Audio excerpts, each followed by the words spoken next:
decision leading up to deciding. Oh my god, I can't even talk. But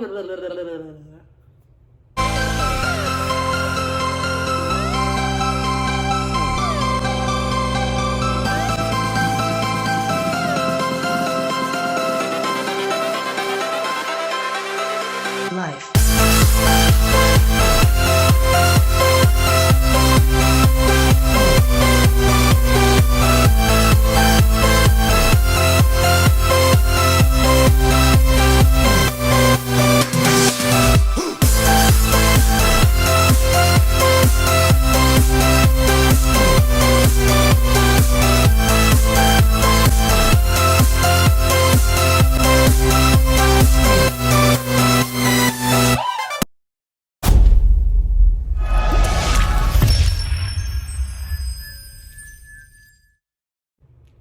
what's up? Welcome back to another episode. It's Friday night. I'm just chilling, relaxing, binging this stupid ass reality show, reflecting on the bad decisions that I made this week, and trying to decide if I should go on a date tomorrow.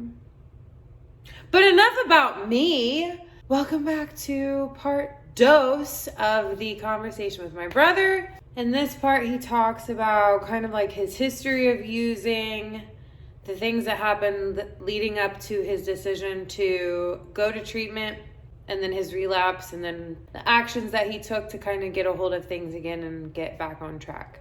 So, here you go.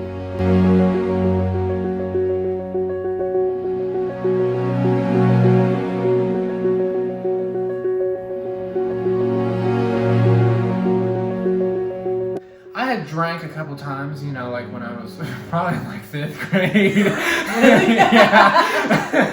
But not like, it never did anything. Like I would have 7, 8 shots of like, And you didn't like feel a Maker's anything. Mark falling out of mom's cabinet, and it never did anything. So I was like, I don't understand this. This is terrible. Yeah. But It just tastes like shit every night. I smoked weed for the first time when I was like 13, and I did it a couple times, and it didn't really do a whole lot. I remember like the second time I was like tired and just incredibly into this bag of fucking nacho cheese Doritos.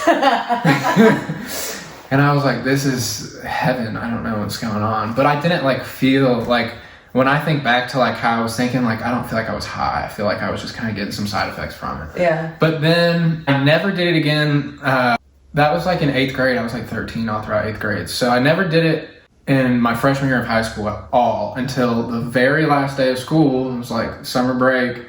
I did it that night. And I mean, we hit a gravity bong, and I was, ripped. Like,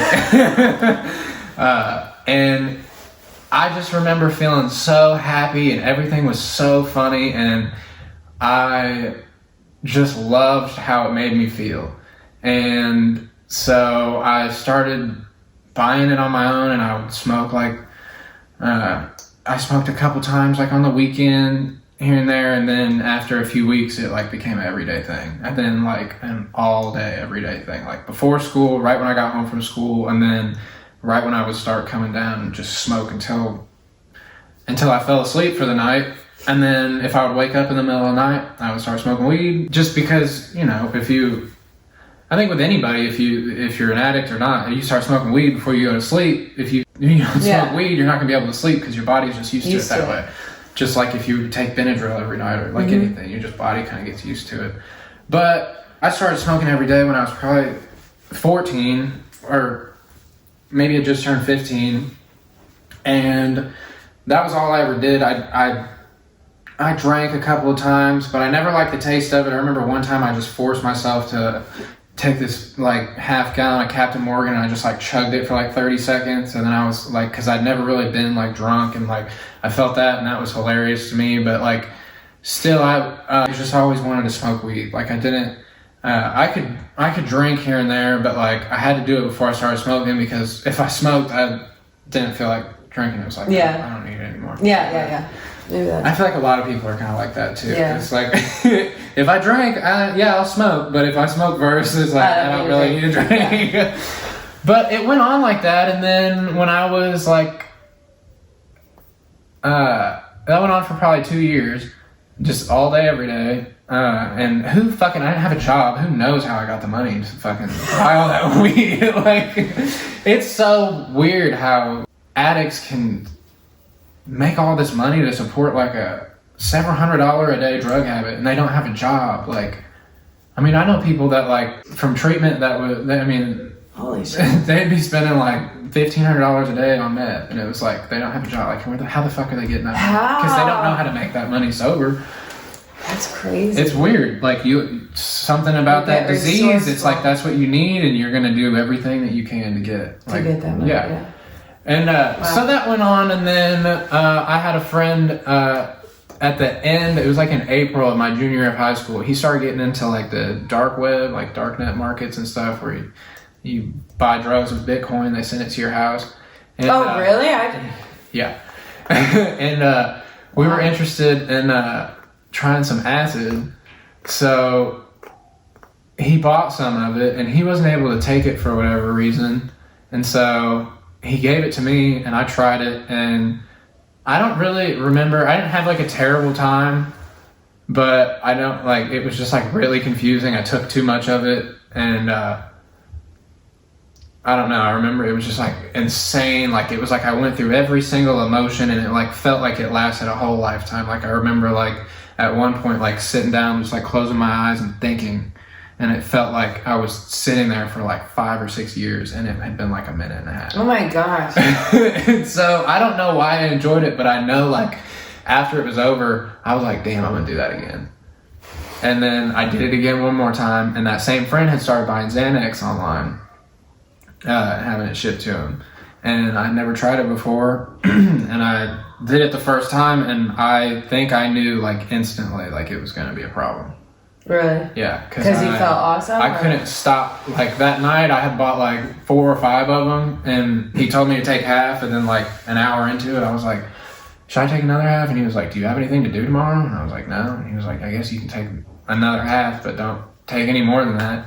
And I just kept like taking more. It was like I just couldn't stop. Like I felt that's what the disease is. Yeah. It's like you have like you can never get enough. One's too many, and two's not enough. And that was the first time that you had tried it? Yeah. Okay. And I just knew that it was not gonna go well. And then like the next time I tried it, I had ordered it wasn't bars, it was just like the powder. Like it was just like pharmaceutical grade like powder, Oh, like really? what they would like use to like press To a make bar it? with, Oh. because they put like a bunch of other shit in. And I bought like 100 milligrams of it, so it was like 50 bars worth, because a bar is supposed to be like 2 milligrams.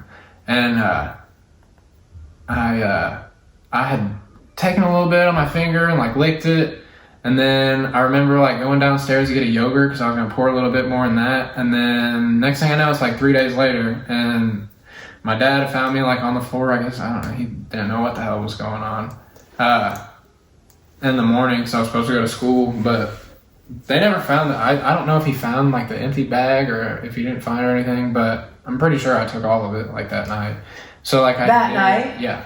So I knew like it was like a problem for me. Yeah. But there were So you took what was equivalent to 50 bars of Xanax Probably. in one night. Holy shit. which is, I mean, And you woke up 3 days later? well, like, I mean, I was like awake. It was like But you didn't 2 or come 3 days to later, until but I was 3 like days blacked later. out the whole time. Yeah. Jeez. And that was whenever you were in high school? Yeah, that was my junior year of high school. Okay. And he didn't know what it was like. Well, they knew. it Did was you Xanax. ever- I guess I told them. You did? Okay. Yeah. Did So- you have to go to the hospital or something? No. No. Damn. And then you just continued to use from there? Yeah, pretty much. I know, like, in my senior year of high school, like, they were, like, drug testing me, and I was trying to get away with it, and then I would smoke, and then I would take pills or whatever, and it caught up to me, and I think, like, the spring semester, like, the last semester of my senior year, I kind of just, like, quit everything. I was like, it's just not worth it right now. Like, I'm about to be 18, like, I'll do whatever the hell. So I just, like, I kind of just stopped. I know I had stopped smoking weed because it started making me really anxious, just with all the other drugs I was taking, and just the whole situation was stressing me out. So it just started making me really, like, self-conscious about stuff. So I had stopped doing it, but, like, they hadn't drug tested me. I think mom had kind of got to the point where she's like, this ain't gonna do anything. So she stopped. So I had like a little one hitter, and I would hit it sometimes like before bed or whatever, like that semester. But I wasn't like really going crazy with it until like towards the end of the year. I was about to graduate, and I was like, all right, it's time to turn the fuck up. And so I did. I tried like cocaine. I tried heroin. Really? Heroin?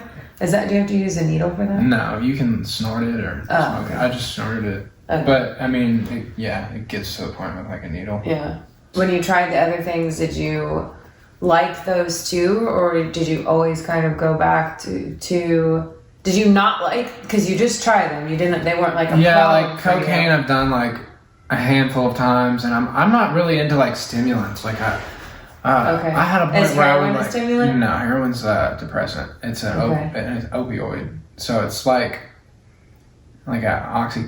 Did you like it? Oxy or hydrocodone or whatever. I mean, like, yeah, I like the way that it makes me feel, but my issue with those, why I never really got into it, is you do build a really quick tolerance to those, like to opiates, but mine built like, I think way quicker than I ever should have. Like most people will take like a Lortab, like a 7.5 milligram, and they can probably do that, like do those for a few months, but like my system like built up to it to the point where like I would have to take like a 30 milligram oxy, which is even stronger, and I would like snort the whole thing, and like after 45 minutes like I wouldn't even be high anymore. And like heroin. So you had been using a lot of that? I hadn't been like, my tolerance didn't build because I don't know why. Like I wasn't using it like excessively for it to just build like that. It was just like, for some reason my body is just very tolerant to opioids. I don't know why. So they don't really do anything for you. They do, like if I haven't done it in a while, but it's like if I were to take like a Percocet, like if I got my wisdom teeth taken out or something, and like they prescribed me a Percocet, like I would take one and it'd probably make me feel great, but if I took it tomorrow, I'd probably have to take like 6 or 7 of them. I don't know why my system's like that. So for me, the whole reason I never really got into like doing heroin or pain pills a lot is just because it doesn't last very long for me. It makes me nauseous, and it's incredibly expensive. And it's like, what I like about like drinking and Xanax is it's like I was saying, like I'm uncomfortable with being happy. I mean, I got to the point where like that's what I enjoy, and that's what I'm like striving for. It's like getting back to like loving and accepting myself, and like I know that's where I'm comfortable now. But like before I started any recovery at all, it made me uncomfortable. It was like it just didn't feel right. It felt like a foreign feeling. But I also didn't want to be miserable anymore. And it was like when I would drink and black out, or when I would take Xanax, it was like I just didn't have any emotions at all because I didn't remember anything. Yeah. So it was just like I just didn't.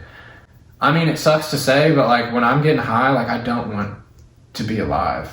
I'm like afraid of death, but it's almost like I embrace it.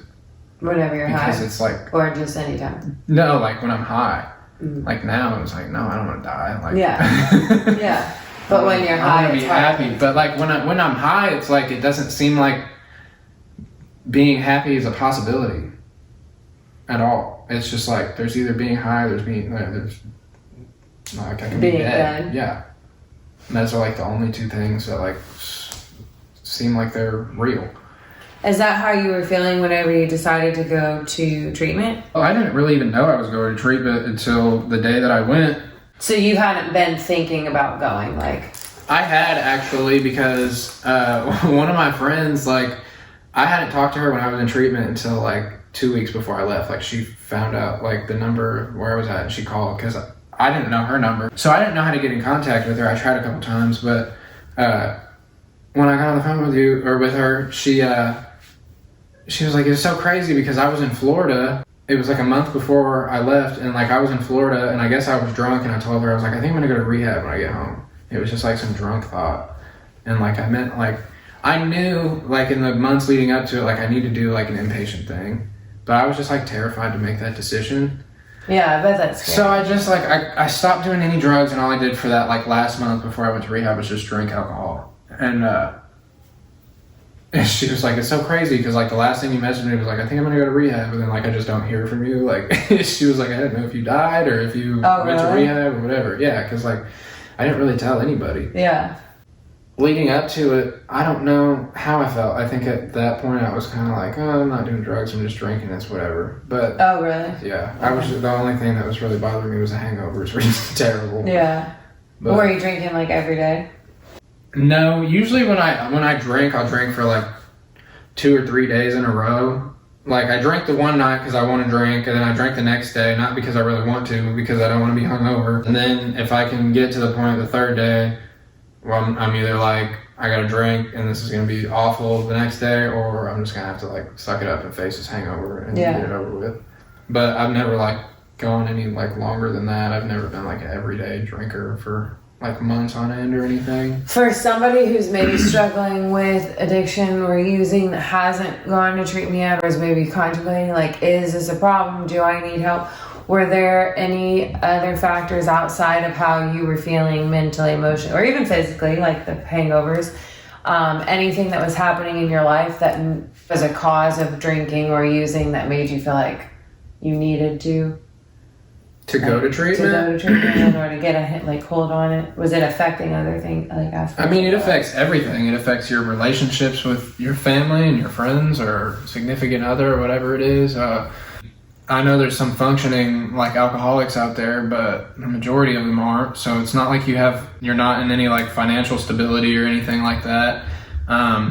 For me, it was just like, I just felt terrible about myself.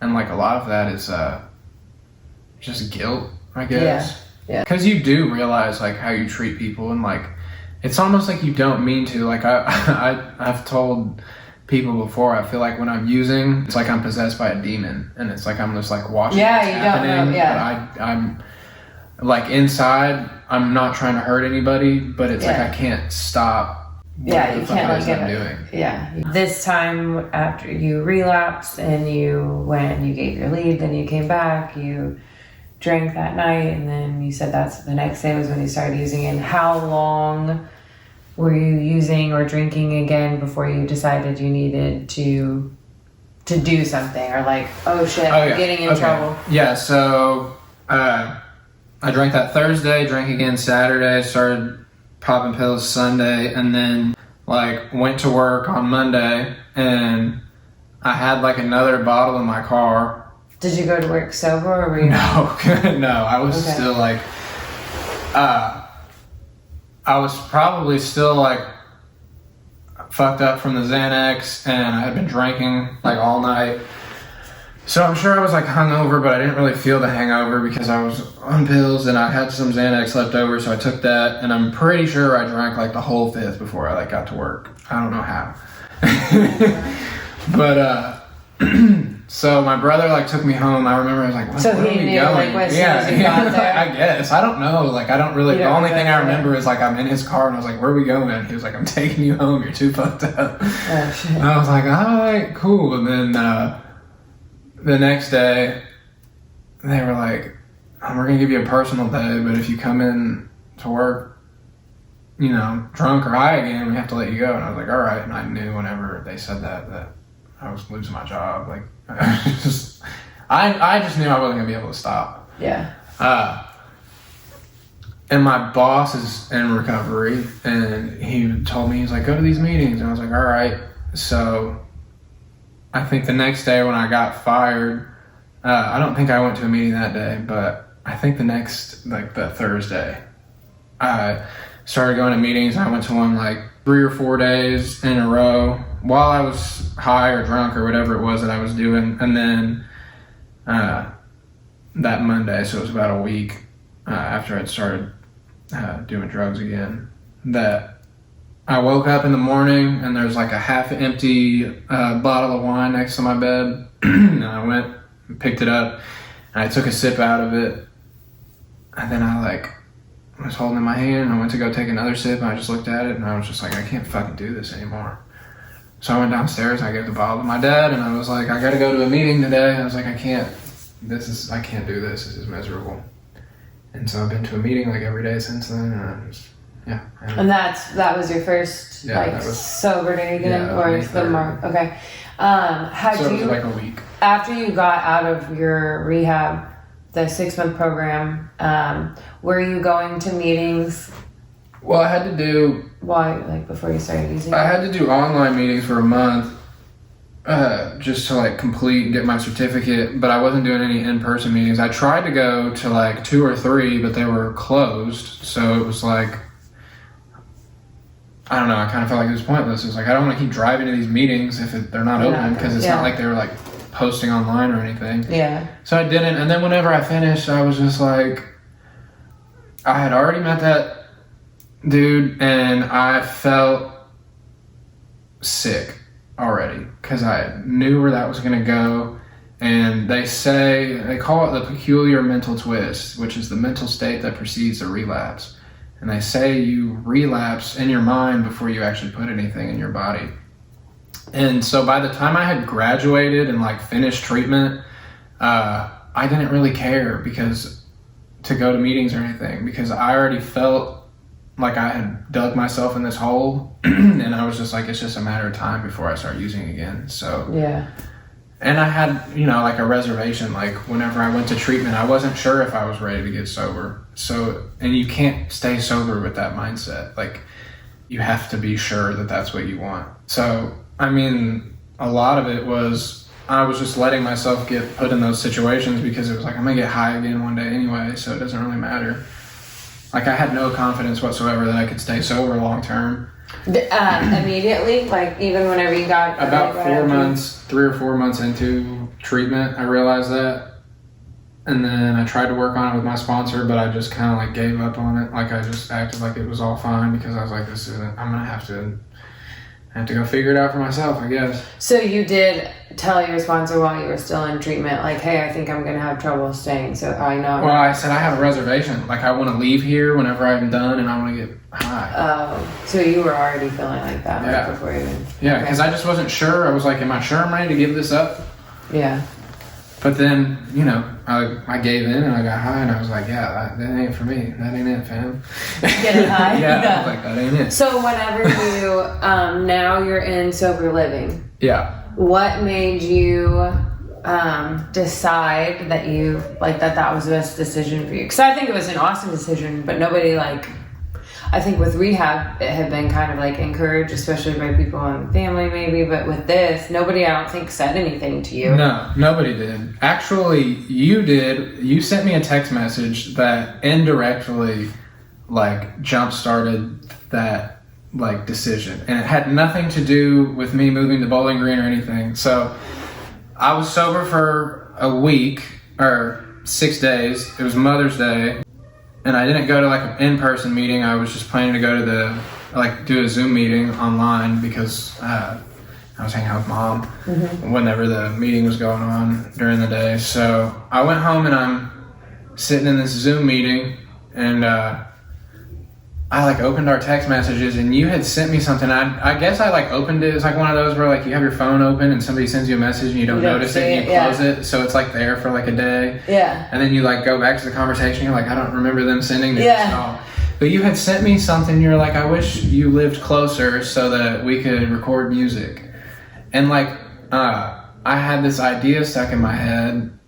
I had been feeling like everywhere I went around Evansville, it just reminded me of getting high or hanging out with that person that I attached myself to so much. Like, it was just like I wasn't comfortable. Like, I couldn't look at anything or anybody that like from here. I felt like I was harming everybody, even though I wasn't getting high. Like, I still felt like I was treating everybody like shit.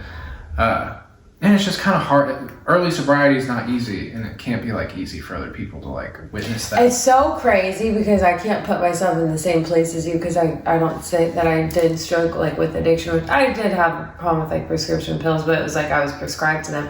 But when I moved away from here, that's how I felt. Like, and I do think that the pills that I was prescribed to, it was Vyvanse, but I could tell, I don't think I ever needed to be on them to begin with. I think I wanted it because I liked the way that it made me feel. I liked that it didn't make me eat. And I'm pretty sure I went into the doctor's office and told them everything that I thought they needed to hear for me to be able to get prescribed to it. And then I got addicted to it for like several years. And then it did like affect me. It definitely helped contribute to my depression and like the anxiety that I was feeling. But I felt like I would treat people around me like shit, and like I was miserable. It was the same. I was angry all the time. Yeah, I had like such a short temper. And I know it was like because of those pills, and I recognized that it was a problem, and I even would go in and try like a couple of times, like talk to my doctor, like, hey, I think maybe I need to like wean off of these because it's not good, like, and like here's all these reasons why, and every time I would do it they would just increase my dose. Yeah. Damn. So once I moved away from here, and I just stopped, when I moved to Charlotte, I stopped taking them. It just like went cold turkey one day, but the place that I was in was similar. I feel like it's like what you were saying about deciding to. I'm sorry, I just interrupted you. You're good. I'm just being reminded about all that shit too. Yeah.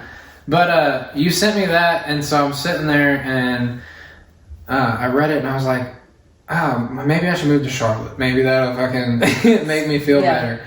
And then I was like, oh fuck. It like hit me. I was like, it was just that intuition. Like it was. God put the thought in my head, because it wasn't in first person. Like when I think something, it's like I need to do this or I have to do this, but like sometimes you'll have a thought just like placed in your head that's like you have to do this, and it's like I don't talk to myself like you have to do that. Like it's whenever I think something, so it's like it was placed in my head because it was in like a second person perspective, like somebody else was telling me something, but it was in my head. It was so weird, but it was like you got to move to Bowling Green. And I knew why. It was because that's where all my friends, like in recovery, are at. Like all the friends I have here that I can hang out with, the only reason I can hang out with them is because they don't have a drug problem. All of my friends here that are, I have 2 friends here that are alcoholics or addicts that are in recovery, but I don't really get to see them very often. The rest of them are all in active addiction. So the only friends I can hang around here pretty much are people that don't suffer from the disease. That's so they don't understand where you're at. So they're not, it's not like I can sit and talk to them about these things and they really like understand entirely. See, I thought it was the opposite. I just really thought, I was like, if he's not around those people, I thought that your friends here were the ones that were enabling you to be able to use. Like I was like, who you're like buying the drugs from. Well, that's actually crazy. The guy that I got him off of, he didn't want to sell them to me at first. Like he wasn't going to. Oh, really? And I told him, I was like, I've already been drinking. It doesn't fucking matter. Like I've already relapsed. And he was like, are you sure? And I was like, yeah. And he was like, okay. Okay. So it was more. But I still, when I was high, I didn't hang around my friends that get high. I wasn't around them. So it's not like you wanted to not be around certain people. You wanted to be around people who like knew what you were going through. Yeah, I need like my support group. Like your support group can't be your family, and the reason being why, unless they're like users, a recovering addict. And the reason why is because we've been manipulating and lying to those people for so long. It's so easy to get like for them to enable us or for them to be manipulated by us or like believe some of this shit. Even though like most of the time they don't realize. Like they're like, oh, they're just trying to be manipulative, but they don't realize like that's part of it too. It's like reverse psychology almost. It's like you're trying to manipulate somebody by blatantly like letting them know that that's what's happening.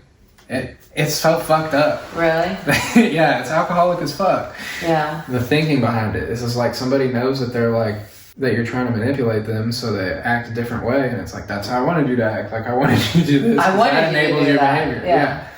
Because now you think that you've caught on, so, I'm going to do this. And it was like, yeah, that's what I wanted you to do in the first place. Yeah. It's crazy. And then another part of it is you hang out with normal people, you surround yourself with normal people for long enough, you start to think you are one. So, like, if I wouldn't necessarily be around my friends that can drink and, like, not have an issue with it. Like, I wouldn't be around them while they were drinking. Because I've got friends, that go to bars, but they also wake up and go to work and, like, handle their shit like normal people who can go have a few drinks and they're fine. You just start hanging out with those people long enough and you like forget that you can't do that. Yeah. So I have to be around like-minded people, like people that, and that's like all my friends are there. And I just lost my job, so I'm living with my dad, and I'm not paying for anything. And it was like I need some responsibility and some structure. Like I knew if I move into a sober living house, I'm gonna have to get piss tested however often. They're gonna require me to go to meetings, even though I was going already every day. It was like I'm gonna get to a point eventually where I'm like, I don't feel like going to a meeting today, Right. Or like. But now I have to, I have to go to at least 4 weeks. So it's like I have to go. And I knew I needed that. And I have to pay rent. So I have to have a job. Like I just needed like that structure. And there's a little bit of independence behind it. But that responsibility that you have behind that boosts your self-esteem a lot too. Oh, for sure. Yeah. Gives you like a sense of self-worth and purpose. And it's like I'm doing something like for myself. So what are you hopeful for now? Hopeful for the future? Mm-hmm. Well, that's kind of funny because I've been working on the first step, actually kind of working on like the first 3, but I'm supposed to call my sponsor today and we're supposed to do step 2, which is came to believe that a power greater than ourselves could restore us to sanity, and the spiritual principle behind that is hope. Oh, really? Yeah. And you just have to believe and be hopeful that things can get better, and like I can get back to where I was and like find some acceptance and some love for myself and just for external, like my environment around me. When things don't go my way, I can just like be calm about it, because like now, like I'll be at work and like I get so annoyed with the people around me, but like before I had relapsed, I'd be at work, I'm washing cars, they're doing oil changes, and these dudes are like screaming at each other, and I'm just like, why the fuck are they so angry? Like, who cares? Like, they're changing oil.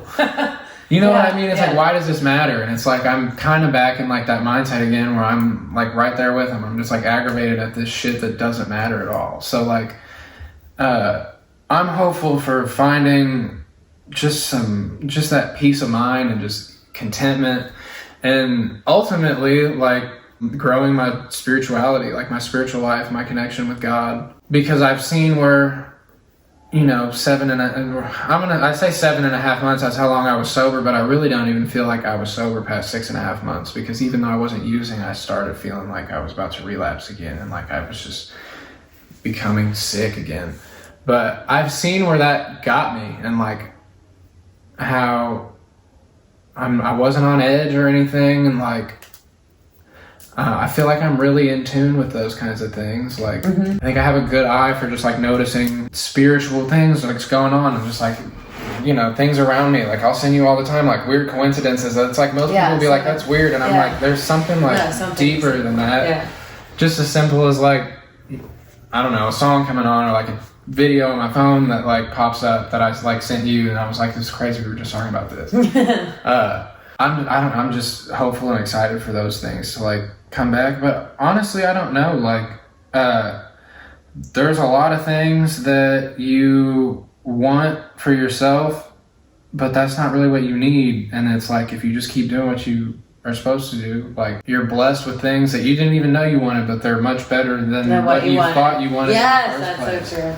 So, that's so true. Sometimes not getting sometimes not getting what you want is like a greater blessing. Yeah, because like I was saying earlier, like sometimes you ask for something for like Christmas or your birthday or something, and you get it, and it's just like, this isn't like as cool as I thought it was gonna be. Yeah, it's like you really want something, but that's not really like what you thought it would be. Yeah, that's a good point. So things I'm hopeful for are not like very material or tangible even. Yeah, it's just like the biggest thing for me was just to be happy. Like that's always what I wanted. And so I'm hopeful. And you feel like yours kind of it's gonna take a while to get back to that point, but you're always like on an incline, it'll go up and come down, and like, but it's like always going upwards. So it's like I'll have a day where it's just like, oh, everything's perfect, and then the next day it's like, fuck everything. That'll happen throughout the week, but if you look like throughout the whole week, like it ended up like I ended up in a better spot by the end of the week. For me, whenever I first started this out, I said that when one of my hesitancies with like posting that video, besides the fact that it was fucking cringing watching myself cry, I didn't want it to seem, number one, I didn't want to make you feel bad. No, you're fine. And I didn't want it to seem like I was being like, I don't know, selfish or trying to make it about myself and what I'm going through. But for people who know somebody who is, because I was surprised when I posted that video how many people reached out to me who also, like, their brother struggles with addiction or somebody very, very close to them. And they're like, hey, like, if you ever want to talk.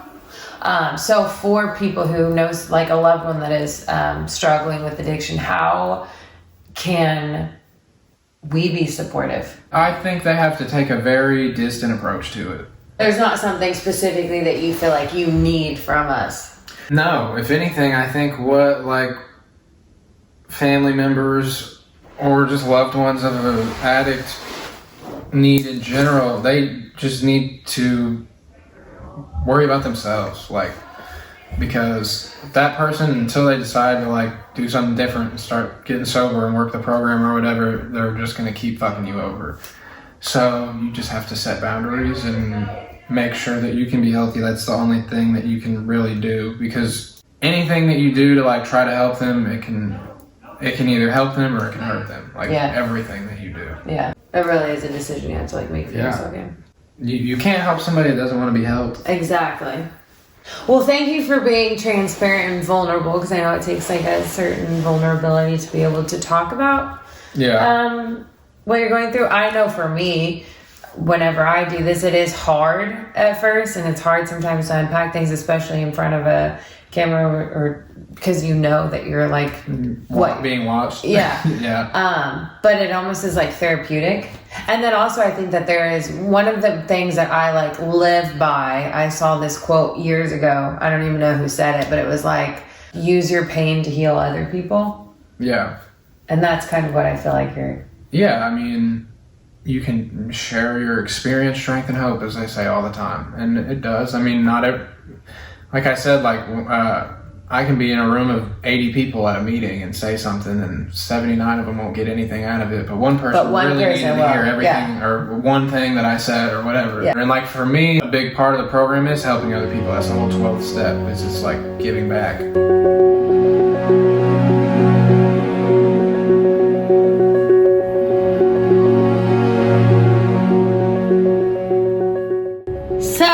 Thank you for watching part 2, and please come back next week because I have a lot of exciting shit to share. And in case no one has told you yet today, I love you.